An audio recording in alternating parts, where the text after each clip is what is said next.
മുടി ഇഷ്ടപ്പെടാത്തവരായിട്ട് ആരും കാണില്ല അല്ലേ? അപ്പൊ നമ്മുടെ മുടി നല്ല രീതിയിൽ മുടി കൊഴിച്ചിലൊക്കെ മാറ്റി മുടി വളർത്തിയെടുക്കാനായിട്ട് പറ്റിയ ഒരു ഹെയർ ടോണർ ഞാനൊന്ന് പറഞ്ഞു തരട്ടെ. 12ഓളം ശംഖുപുഷ്പം ഞാൻ എടുത്തിട്ടുണ്ട്. അതിലേക്ക് 1 ടേബിൾ സ്പൂൺ റോസ്മേരിയും കൂടി ഇട്ട് കൊടുക്കുക. ഈ ബൗളിലേക്ക് നമുക്ക് നല്ല ചൂടുവെള്ളം ഒഴിച്ചു കൊടുക്കാം. എന്നിട്ട് ഒരു അരമണിക്കൂർ മാറ്റി വെച്ചേക്കുക.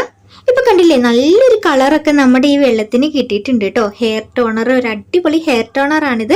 മുടി കൊഴിച്ചിൽ മാറാനും മുടി നല്ല രീതിയിൽ വളരാനൊക്കെ നല്ലതാണ് കേട്ടോ. ഏത് പ്രായത്തിലുള്ളവർക്കും യൂസ് ചെയ്യാവുന്നതാണ്. നമുക്കിത് പല രീതിയിൽ യൂസ് ചെയ്യാം.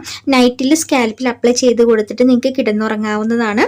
അതുമല്ല, കുളിക്കുന്നതിന് അരമണിക്കൂർ മുമ്പ് നിങ്ങൾക്ക് ഇത് യൂസ് ചെയ്യാവുന്നതാണ്. എത്രത്തോളം നമ്മുടെ സ്കാൽപ്പിൽ ഇത് വെക്കുന്നോ അത്രയും നല്ലതാണ് കേട്ടോ. അപ്പോൾ ഇത് ഷാമ്പു ഒന്നും യൂസ് ചെയ്തിട്ട് നിങ്ങൾ ഹെയർ വാഷ് ചെയ്യരുത്. പ്ലെയിൻ വാട്ടറിൽ തന്നെ ഹെയർ വാഷ് ചെയ്തെടുക്കണം. നമ്മളിത് സ്കാൽപ്പിൽ കുളിക്കുന്നതിന് മുമ്പാണ് അപ്ലൈ ചെയ്ത് കൊടുക്കുന്നതെങ്കിൽ കുറച്ച് ഓയിലൊന്ന് അപ്ലൈ ചെയ്തിട്ട് ഈ ഹെയർ ടോണർ ഒന്ന് അപ്ലൈ ചെയ്ത് കൊടുക്കുക കേട്ടോ.